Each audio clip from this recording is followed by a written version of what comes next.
Tu esi tik jauns, cik sirdī jūties.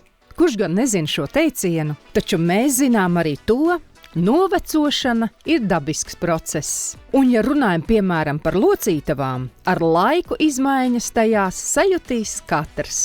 Notiek skrimšļa izmaiņas, skrimslis paliek plānāks, notiek arī kaulu blīvuma izmaiņas, tas saucamā osteoporoze, samazinās muskuļu masa, muskuļu apjoms un notiek arī muskuļu atrofija pakāpeniskā. Aktīva dzīvesveida piekritēji un dīvānu mīlošie, kuriem locītavu veselība būs labāka. Locītavām, kā jebkuram visam organismam un organisma daļām, ir nepieciešama ļoti laba asinsrite, asins apgāde, barošana.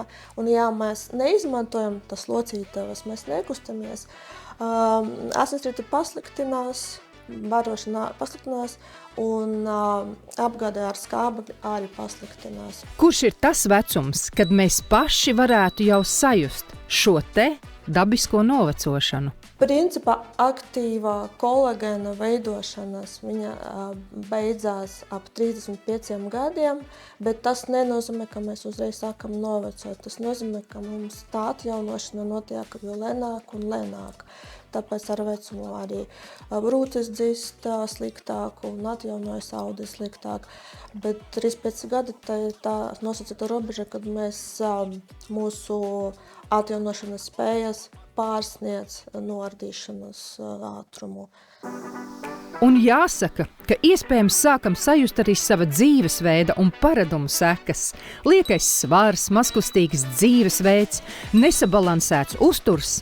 Arī visi šie faktori ietekmē to, cik ātri sajutīsim pirmos signālus, ka ar locītavām kaut kas nav kārtībā. Tiklīdz ir kaut kādi traucējuši simptomi, ir jāvēršas pie ārsta, lai pēc iespējas ātrāk uzlabot stāvokli. Kā jau ārste minēja, ar gadiem samazinās arī kolagēna sintēze organismā, kas mūsu locītavām ir tik nepieciešams. Jautāsim farmaceitam, kādi ir viņa ieteikumi, kā uzņemt kolagēnu papildus. Kolagēns kā tāda, kā pati struktūra ir tā kā diegveida olbaltumviela, kas ir galvenā aizstāvdu olbaltumviela.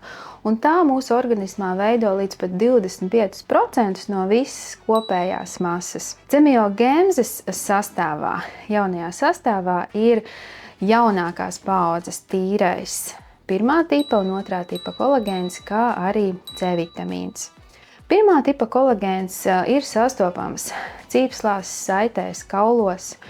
Šajā gadījumā viņš veido biezas šķiedras, jo cīpslām un saitēm ir jāiztur stipra stiepšana. Otrā tipa kolagēns visvairāk un visbiežāk būs sastopams skrimšļos, un šajā gadījumā šis te kolagēns veidos telpiskas, ļoti plānus tādas tīkla struktūras, jo skrimšļiem ir jāiztur liela slodze un viņš tiek novirzīts dažādos virzienos. Tāpat otrā tipa kolagēns fiksē skrimšļu struktūru, to padarot stipru un izturīgu.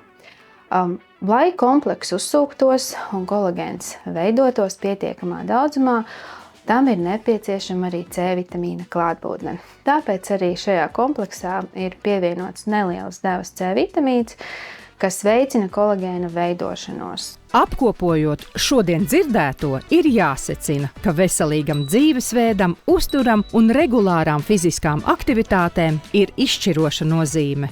Taču tas viss nevar kompensēt radušos kolagēna trūkumu organismā, palielinoties vajadzībai pēc tā. Tāpēc ieteicams pirmā un otrā tipa kolagēnus uzņemt papildus.